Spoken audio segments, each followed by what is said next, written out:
ನಮಸ್ಕಾರ ವೀಕ್ಷಕರೇ, ನಾನು ನಿಮ್ಮ ಬೀನಾ ಚಂದ್ರು. ಈ ದಿನ ಕಡಲೆಕಾಯಿ ಬೀಜದ ಸಾಂಬಾರು ಹೇಗೆ ಮಾಡೋದು ಅಂತ ತಿಳಿಸ್ಕೊಡ್ತೀನಿ. ಎಳೆಯದಾದ ಆಗ ಬಿಡಿಸಿರೋ ಅಂತಹ ಕಡಲೆಕಾಯಿನ ತೆಗೆದುಕೊಂಡು ಅದನ್ನು ಸಿಪ್ಪೆ ಸುಲ್ಟ್ಕೊಂಡು ಬೀಜ ಎಲ್ಲ ರೆಡಿ ಮಾಡಿ ಇಟ್ಕೊಂಡಿದ್ದೀನಿ. ಇದಕ್ಕೆ ಬೇಕಾಗಿರೋ ಅಂತಹ ಸಾಮಗ್ರಿಗಳು: ಈರುಳ್ಳಿ, ಟೊಮ್ಯಾಟೊ, ಆಲೂಗೆಡ್ಡೆ, ಬದನೆಕಾಯಿ, ಕ್ಯಾಪ್ಸಿಕಮ್ಮು. ಇದಿಷ್ಟನ್ನು ಈಗ ಒಗ್ಗರಣೆ ಮಾಡ್ಕೊಳ್ಳೋಣ ಬನ್ನಿ. ಒಂದು ಪ್ಯಾನ್ಗೆ ಎಣ್ಣೆ ಹಾಕಿ ಈರುಳ್ಳಿನ ಒಗ್ಗರಣೆಗೆ ಹಾಕ್ತಾಯಿದ್ದೀನಿ. ಈರುಳ್ಳಿನ ಕೆಂಪಗಾಗೋವರೆಗೂ ಫ್ರೈ ಮಾಡ್ಕೊಳ್ಳೋಣ. ಈಗ ಕೆಂಪಗೆ ಆಗಬೇಕು. ಇದಕ್ಕೆ ನಾವು ಕಟ್ ಮಾಡಿ ಇಟ್ಕೊಂಡಂತಹ ಬದನೆಕಾಯಿ, ಕ್ಯಾಪ್ಸಿಕಮ್ನು ಸಹ ಸೇರಿಸ್ಕೊಳ್ಳೋಣ.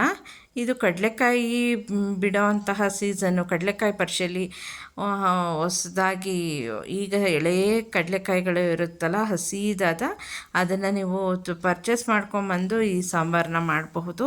ಆದರೆ ಇದು ಒಣ ಕಡಲೆ ಬೀಜದಿಂದ ಆಗೋದಿಲ್ಲ, ಹಸಿಯಾದ ಕಡಲೆಕಾಯಿ ಬೀಜವನ್ನೇ ತೊಗೋಬೇಕು. ಆಗ ತಾನೇ ಭೂಮಿಯಿಂದ ಕಿತ್ತಿದಂಥ ಕಡಲೆಕಾಯಿಂದನೇ ಮಾಡಬೇಕು, ಆಗಲೇ ಇದೊಂಥರ ರುಚಿ ಬರೋದು. ಈಗ ಕೆಂಪುಗೆ ಹುರ್ಕೊಂಡಿರೋ ಅಂಥ ಬದನೆಕಾಯಿ ಜೊತೆಗೆ ನಾನು ಆಲೂಗೆಡ್ಡೆನೂ ಸಹ ಹೆಚ್ಚಿಟ್ಕೊಂಡಿರೋದನ್ನು ಹಾಕ್ತಾಯಿದ್ದೀನಿ.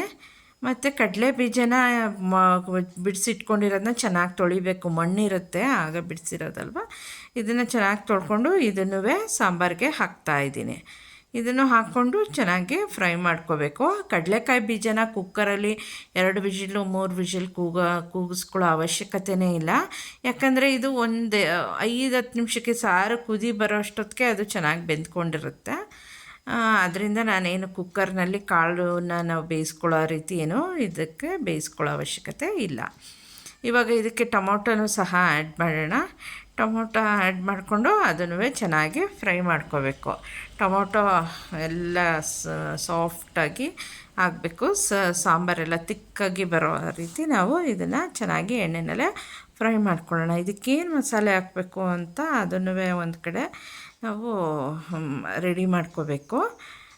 ಮತ್ತು ಇದಕ್ಕೆ ನಾವೀಗ ಏನೇನು ಮಸಾಲೆಗೆ ಏನೇನು ಬೇಕು ನೋಡ್ಕೊಳ್ಳೋಣ.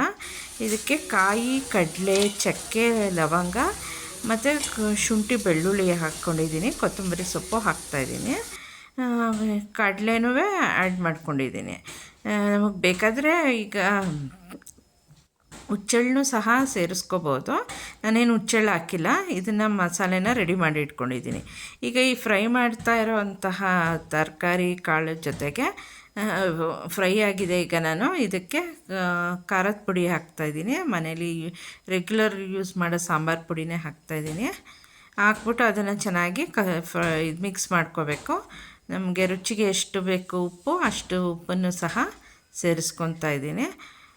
ಇದು ಮಾಡಿಕೊಂಡು ಈಗ ಒಂದು ಸ್ವಲ್ಪ ನೀರು ಹಾಕ್ಕೊಂಡು ಇದನ್ನು ಕುದಿಲಿಕ್ಕೆ ಬಿಡೋಣ. ಆನಂತರ ಈಗಾಗಲೇ ನಾವು ರುಬ್ಬಿ ಇಟ್ಕೊಂಡಿರೋ ಅಂತಹ ಮಸಾಲೆನೂ ಸಹ ಇದಕ್ಕೆ ಸೇರಿಸ್ಕೊಳ್ಳೋಣ. ಚೆನ್ನಾಗಿ ರುಬ್ಬಿ ಇಟ್ಕೊಂಡಿದ್ದೀನಿ. ಅದನ್ನು ಸೇರಿಸ್ಕೊಂಡು ಒಂದು 10 ನಿಮಿಷ ಕುದಿಯಕ್ಕೆ ಬಿಟ್ಟರೆ ನಮ್ಮ ಕಡಲೆಕಾಯಿ ಬೀಜದ ಸಾಂಬಾರು ರೆಡಿ ಇರುತ್ತೆ. ಬಟ್ ಇದಕ್ಕೆ ಹಸಿದಾದ ಕಡಲೆಕಾಯಿ ಬೀಜದಲ್ಲೇ ಮಾಡಿದ್ರೆ ಚೆನ್ನಾಗಿರುತ್ತೆ. Thank you friends. ಇಷ್ಟ ಆದರೆ ನಿಮ್ಮ ಮನೆಯಲ್ಲೂ ಟ್ರೈ ಮಾಡಿ.